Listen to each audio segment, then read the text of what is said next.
At 3 a.m., Ibrahim Traoré's cell phone shrieked, shattering the fragile stillness of his sleep.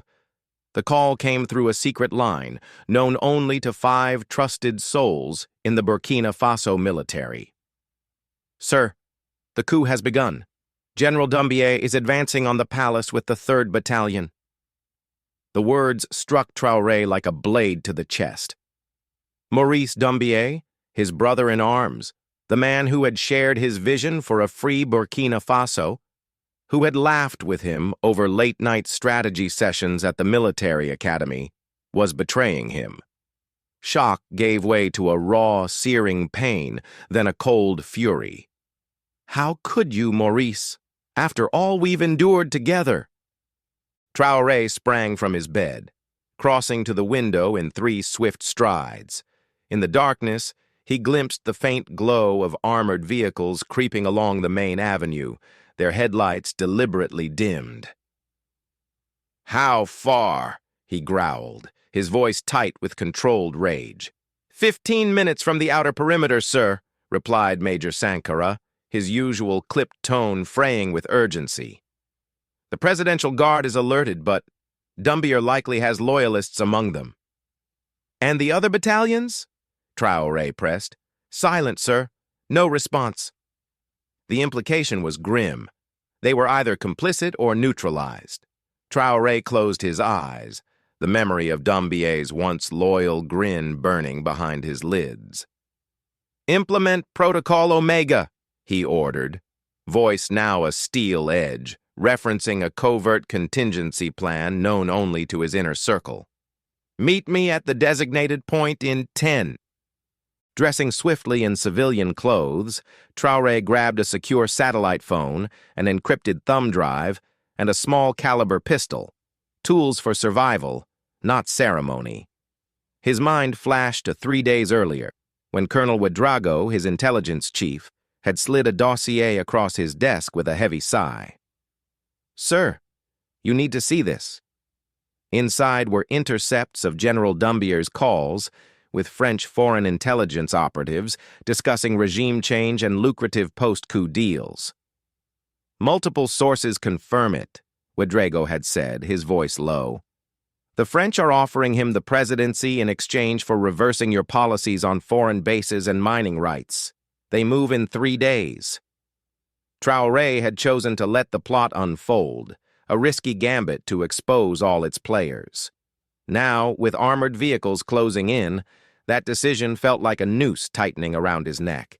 The Shadow Command. A hidden passage led Traoré from his quarters to a waiting sedan.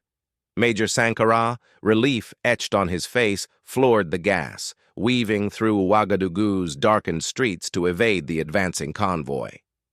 "Status?" Traoré demanded. "Doumbié's leading the charge himself," Sankara replied, his words sharp and urgent. 200 soldiers, mostly 3rd Battalion. They've taken the radio station and are securing government buildings, but our sleeper network is active. Phase 1 is done." Traoré allowed a fleeting nod. Phase 1, executed 48 hours ago, had loyal officers replace key 3rd Battalion ammunition with blanks under the guise of routine checks.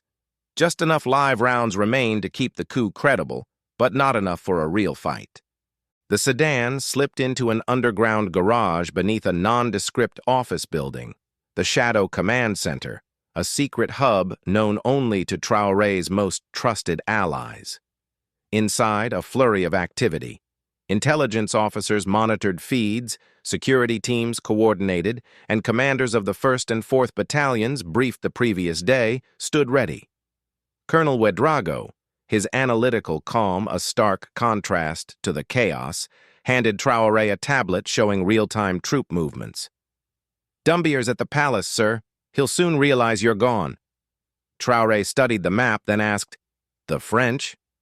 Ouedraogo's jaw tightened. "Active at their embassy. Secure comms and a private jet landed an hour ago." "As expected," Traoré murmured. He faced his officers, his voice resolute. "This isn't just a coup. It's a foreign bid to reclaim our nation's wealth and future. Doumbié is their pawn." We'll crush this plot and expose its masters for all to see. The unraveling. At the presidential palace, General Doumbié marched through the entrance, flanked by armed soldiers. The presidential guard offered little resistance. Some joined him, others slipped away. "Secure the second floor," he snapped to a lieutenant. "Find Traoré. Alive."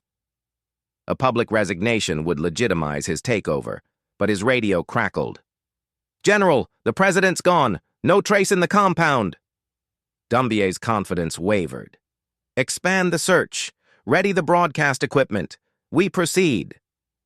Sitting at Traoré's desk, he opened his laptop to review his speech, proclaiming a military intervention to restore order. As dawn broke, Ouagadougou awoke to an eerie quiet. 3rd Battalion checkpoints dotted the city, and at 6 a.m. the national radio station broadcast, "This is the National Committee for Salvation. The military has taken temporary control. Stay calm and remain indoors." In the Shadow Command Center, Traoré listened, his eyes narrowing. "They're moving fast," Ouedraogo noted cautiously. "Likely pressure from the French." Traoré glanced at his watch. "The evidence?" Ouedraogo handed him a flash drive. "Intercepts, bank transfers, Doumbié's meetings with French operatives all ready."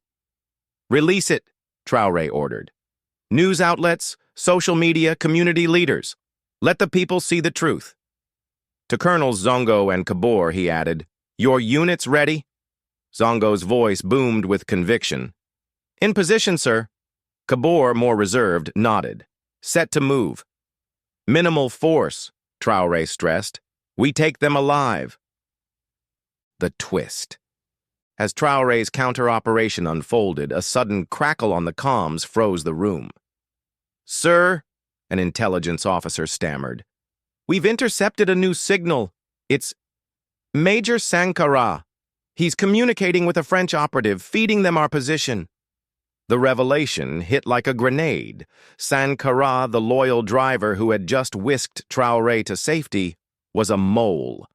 Traoré's mind raced, recalculating. "Lock him out of the system," he snapped, "and redirect our secondary units to secure this location. Now." The betrayal stung, but there was no time for sentiment. Sankara's sedan was still in the garage, likely rigged with a tracker. Traoré ordered an immediate evacuation to a backup site, narrowly avoiding a French-led strike team that arrived minutes later, finding only an empty garage. Across the city, citizens' phones lit up with evidence.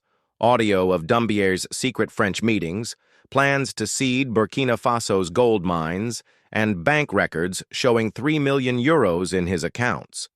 The truth spread like wildfire, eroding the 3rd Battalion's resolve. At the French embassy, Ambassador Jean-Marc Lefebvre's panic mounted. No word from Doumbié, no support from other battalions, and now crowds gathered outside, waving damning documents. "Get Paris on the line," he barked, his voice cracking. At the palace, Doumbié's operation unraveled. His troops reported ammunition failures, blanks where bullets should have been. Communications faltered, and worse, his soldiers were questioning his loyalty after seeing the leaked evidence. "Sir," a major reported, voice shaking, "the 1st and 4th Battalions are closing in. Our men are wavering." Doumbié's panic surged.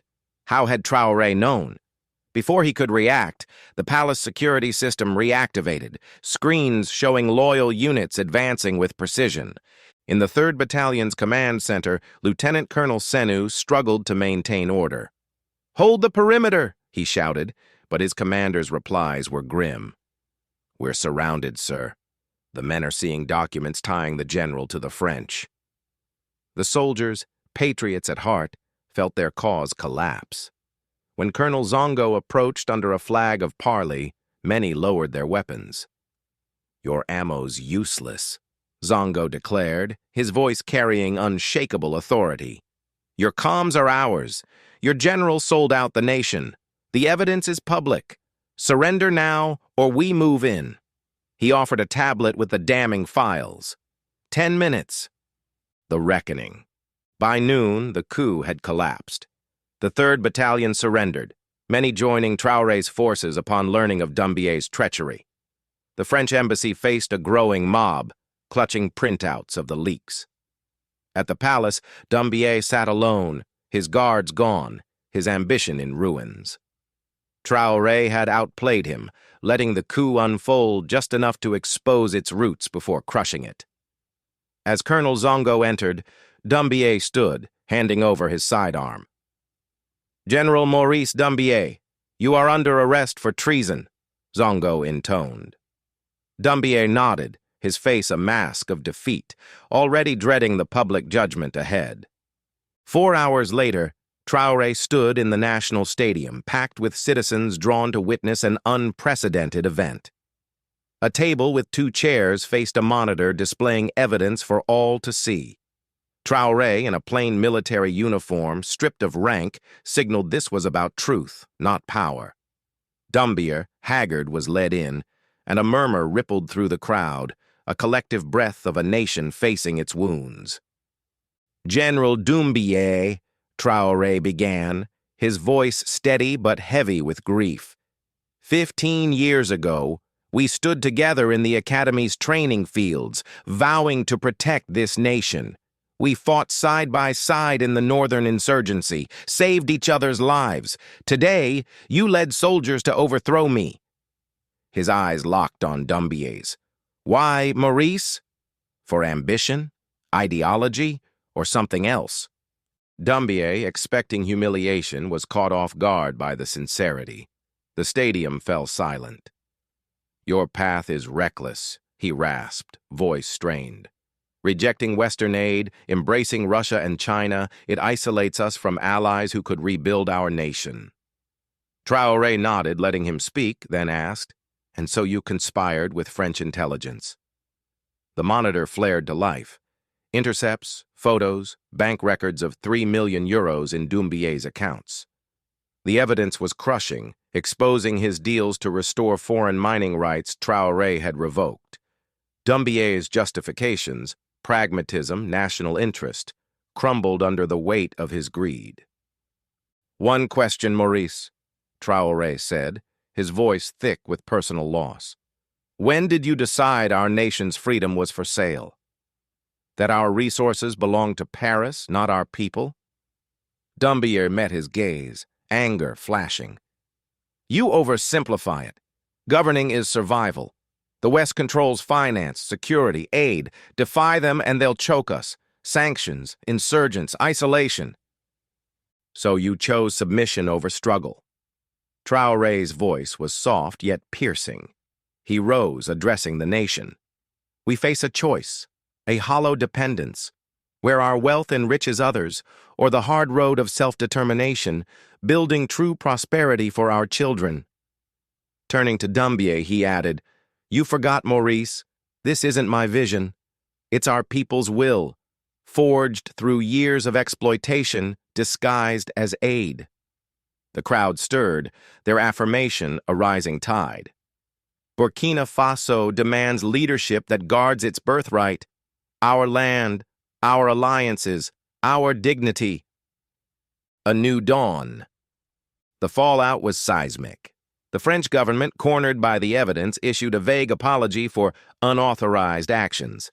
West African nations, Mali, Niger, Chad, began scrutinizing foreign advisors in their ranks. A month later, Traoré addressed military cadets. "Loyalty is not to me nor to any general. It is to our people and their right to shape their future. The real threat isn't foreign. It's the lie that we cannot stand alone. Reject it. Fight for our independence always."